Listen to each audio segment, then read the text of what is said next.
வணக்கம். இன்னைக்கு நாம பார்க்க போறது சும்மா ஒரு கிரிக்கெட் மேட்ச் இல்லங்க. இது ஒரு சரித்திர நிகழ்வு. ஜெய்ப்பூர்ல நடந்த ஒரு நம்பவே முடியாத சேசிங்கோட முழு கதையும் தான் நம்ம அலச போறோம். முதல்ல பேட்டிங் செஞ்ச ராஜஸ்தான் ராயல்ஸ் அடிச்ச ஸ்கோரை பாருங்க, 228. அடேங்கப்பா, T20 கிரிக்கெட்ல இது கிட்டத்தட்ட ஒரு எவரெஸ்ட் சிகரத்தை ஏறுற மாதிரி தான்.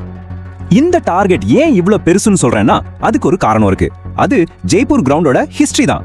இதுக்கு முன்னாடி இந்த மைதானத்துல வெற்றிகரமா சேஸ் பண்ண ஹையஸ்ட் ஸ்கோரே வெறும் 215 தான். அப்படின்னா இன்னைக்கு வரலாறு மாறுமா? இந்த ஒரே ஒரு பெரிய கேள்வியோட தான் சன்ரைசர்ஸ் ஹைதராபாத் பேட்டிங் செய்ய வந்தாங்க. சரி வாங்க, இந்த மேட்சை நம்ம முழுசா டீகோட் பண்ணலாம். ஒரு ரன் மலை ராஜஸ்தான் ராயல்ஸ் எப்படி இந்த இமாலய ஸ்கோரை செட் பண்ணாங்கன்னு முதல்ல பாத்துடலாம். இந்த முதல் இன்னிங்ஸோட ஒன் மேன் ஆர்மி ஹீரோ எல்லாமே இவர்தான், வைபவ் சூரியவன்ஷி. என்ன ஒரு ஆட்டம்! வெறும் 37 பந்துல செஞ்சுரி அடிச்சு நொறுக்கிட்டாரு. இதுக்கு பேர் தான் அசுரத்தனம். இந்த நம்பர்ஸை கொஞ்சம் பாருங்களேன், சும்மா மிரட்டுது.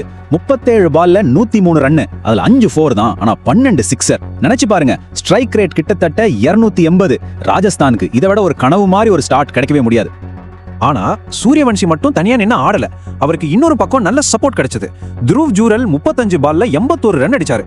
கூடவே டோனவன் ஃபெரேரா வெறும் 16 பால்ல 33 ரன் விளாசி மொத்த ஸ்கோரையும் 228க்கு கொண்டு போயிட்டாங்க. ஓகே, ராஜஸ்தான் அவங்க வேலையை பக்கவா செஞ்சு ஒரு மலை மாதிரி ஒரு ஸ்கோரை செட் பண்ணிட்டாங்க. ஆனா அடுத்தது தான் அசலையான ஆட்டம் ஆரம்பிச்சது. சன்ரைசர்ஸ் எப்படி பதிலடி கொடுத்தாங்கன்னு பார்க்கலாம் வாங்க. இந்த கம்பேரிசனே முழு கதையும் சொல்லிடும். ராஜஸ்தான் மொத 6 ஓவர் பவர் பிளேல 76 ரன் அடிச்சாங்க. அதுவே பெரிய விஷயம். ஆனா ஹைதராபாத் என்ன பண்ணாங்க தெரியுமா?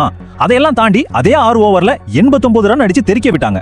ஒரு சேசிங்க்கு இதை விட ஒரு பயங்கரமான தொடக்கம் இருக்கவே முடியாது. 132 இந்த நம்பர், இதை நல்லா ஞாபகம் வச்சுக்கோங்க. இதுதான் இந்த மேட்சோட டர்னிங் பாயிண்ட். இஷான் கிஷன், அபிஷேக் சர்மா இவங்க 2 பேரும் சேர்ந்து முதல் விக்கெட்டுக்கு போட்ட இந்த 132 ரன் பார்ட்னர்ஷிப் தான் ராஜஸ்தானோட மொத்த நம்பிக்கையும் காலி பண்ணுச்சு. ஏதோ இந்த சேசிங்கோட ஆர்கிடெக்ட்ஸ் இவங்க தான். இஷான் கிஷன் 31 பால்ல 74 ரன், அபிஷேக் சர்மா 29 பால்ல 57 ரன். 2 பேரோட ஸ்ட்ரைக் ரேட்டை பாருங்க, கிட்டத்தட்ட 240 200ன்னு மிரட்டி எடுத்துட்டாங்க. ராஜஸ்தான் பவுலர்ஸ் யாருக்கு பவுலிங் போடுறதுனே தெரியாம திணறி போயிட்டாங்க. சரி, ரன்ஸ் ஒரு பக்கம் இருந்தாலும் இந்த மேட்சோட முடிவை தீர்மானிச்சது வேற ஒரு விஷயம். கேட்சஸ் வின் மேட்சஸ். கிரிக்கெட்ல அடிக்கடி சொல்ற இந்த பழமொழி எப்படி ராஜஸ்தானுக்கு பெரிய தலைவலியா மாறுச்சுன்னு இப்ப பார்க்கலாம். மேட்ச் முடிஞ்சதும் ராஜஸ்தான் கேப்டன் ரியான் பராக் என்ன சொன்னாரு தெரியுமா? ஸ்கில் வைஸ் நாங்க நல்லா தான் போட்டோம், ஆனா ரொம்ப கேட்ச் விட்டுட்டோம்னு நினைக்கிறேன் அப்படின்னு அவரே ஒத்துக்கிட்டாரு. இதுல இருந்தே தெரியுது தோல்விக்கு காரணம் எங்க இருந்து ஆரம்பிச்சதுன்னு. இங்க பாருங்க, கை நழுவி போன அந்த வாய்ப்புகள். அபிஷேக் சர்மா வெறும் 4 ரன்ல இருந்தப்போ சிம்ரான் ஹெட்மயர் ஒரு கேட்சை டிராப் பண்ணாரு. சரி, அது ஒரு தடவான்னு விட்டா, மறுபடியும் அவர் 30 ரன்ல இருந்தப்போ ரவீந்திர ஜடேஜா இன்னொரு கேட்சை விட்டாரு. ஒரே பேட்ஸ்மேனுக்கு 2 லைஃப். அது எவ்வளவு பெரிய தப்புன்னு மேட்சோட முடிவுல தான் உங்களுக்கு புரிஞ்சிருக்கும். விட்டவங்களுக்கு தான் வருத்தான்னா அந்த வாய்ப்பை பயன்படுத்திக்கிட்ட அபிஷேக் சர்மாவே என்ன சொன்னாரு பாருங்க, எனக்கு வாய்ப்பு கிடைச்சது, இன்னைக்கு எனக்கு லக் இருந்துச்சுன்னு சொல்றாரு. ஒரே ஆளுக்கு 2 தடவை வாய்ப்பு கொடுத்தா அவங்க மேட்சே முடிச்சிருவாங்கன்றதுக்கு இதுதான் பெஸ்ட் உதாரணம். இந்த விட்ட கேட்சுகளோட விளைவு என்ன தெரியுமா? ஒரு வரலாற்று வெற்றி. சாதனை புத்தகங்கள் மாற்றி எழுதப்பட்டன. இந்த ஒரே ஒரு வெற்றியால SRH என்னென்ன ரெக்கார்ட்ஸ் பிரேக் பண்ணாங்கன்னு பார்க்கலாமா? இந்த டேபிள பாருங்க, IPL ஹிஸ்டரியிலேயே இது 4வது ஹையஸ்ட் சக்சஸ்ஃபுல் ரன் சேஸ். 229 ரன்னை சேஸ் பண்றதுன்றது நிஜமாவே ஒரு சாதாரண விஷயம் இல்ல, இது ஒரு வரலாற்று சாதனை. சாதனை பட்டியல் இதோட முடியல. முதல்ல ஜெய்ப்பூர் கிரவுண்ட்ல இதுதான் ஹையஸ்ட் சேஸ். ரெண்டாவதா ராஜஸ்தான் ராயல்ஸ்க்கு எதிராக SRHக்கு இது தொடர்ந்து 6வது வெற்றி. இது ஒரு ரெக்கார்டை சமன் செஞ்சிருக்கு. மூணாவதா 200+ டார்கெட்டை SRH சேஸ் பண்றது இது 5வது தடவை. ஒரே மேட்ச்ல இத்தனை சாதனைகள். மேட்ச் முடிஞ்சதும் SRH கேப்டன் பேட் கமின்ஸ் ரொம்ப சிம்பிளா சொன்னாரு, எங்க டீம் ரொம்ப அமைதியா நம்பிக்கையா இருந்துச்சு, இது ஒரு நல்ல வெற்றி. அந்த அமைதி, அந்த கான்ஃபிடன்ஸ் தான் இவ்ளோ பெரிய சேசிங்க சாத்தியமாக்கி இருக்கு. ஓகே, இந்த ஒரு மேட்ச் முடிஞ்சிருச்சு.